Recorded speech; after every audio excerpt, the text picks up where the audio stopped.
Bonjour Nicolas Bouzou. Bonjour Dimitri, bonjour Anissa. Bonjour Nicolas. Alors vous allez nous parler ce matin, Nicolas, des cours des matières premières Oui. indispensables à la transition énergétique, le lithium, le nickel, le cobalt. Et on voit que ces cours sont en train de s'effondrer. Qu'est-ce qui se passe? Alors comme souvent avec les matières premières, il faut se tourner vers la Chine pour comprendre, c'est le principal acheteur. Prenons le cours du lithium. Le lithium est en effet essentiel à la fabrication des batteries de voitures électriques et des voitures hybrides. On l'appelle parfois l'or blanc. Alors en 2020, le lithium cotait $6 000 la tonne. Fin 2022, il a atteint près de $85 000. On vient de retomber à moins de 25 000. Donc c'est une baisse qui est brutale en effet. Ce qui s'est passé, c'est qu'en 2020, les industriels asiatiques, chinois en particulier, ont eu peur de manquer et ils ont constitué des stocks gigantesques, ce qui a fait flamber les cours. Aujourd'hui, les constructeurs de batteries ont trop de lithium par rapport aux besoins, du coup ils déstockent, ça fait chuter les prix. Et c'est une bonne nouvelle ça pour le prix de nos voitures électriques? Ouais, on espère. Bon, on n'en est pas encore là. Les marchés sont toujours excessifs, à la hausse comme à la baisse. Il y a beaucoup de fluctuations. C'était le cas évidemment des marchés de matières premières.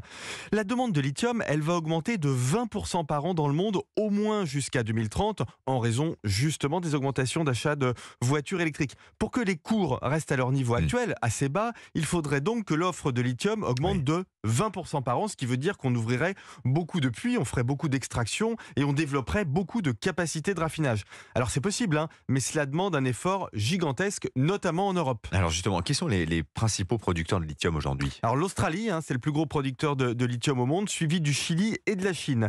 Mais la Chine raffine 60% du lithium mondial, ce qui contribue à lui conférer une part de marché de 70% sur les voitures électriques.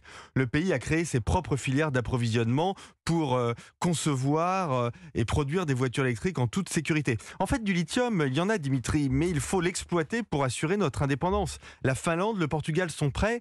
Pour la France, c'est l'heure des choix. L'or blanc est présent dans le sous-sol français, dans le Massif central par exemple, ainsi qu'en Alsace. Il y aurait 40 gisements en France.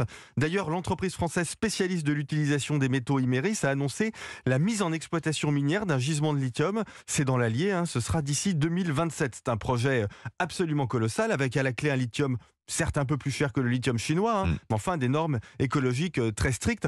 En tout cas, c'est un magnifique projet qui trouvera face à lui sans doute des activistes de tout poil devant lesquels il ne faudra rien céder pour l'intérêt de la France. La signature Europe 1, Nicolas Bouzou. Merci beaucoup Nicolas. À demain. 7h22. À demain.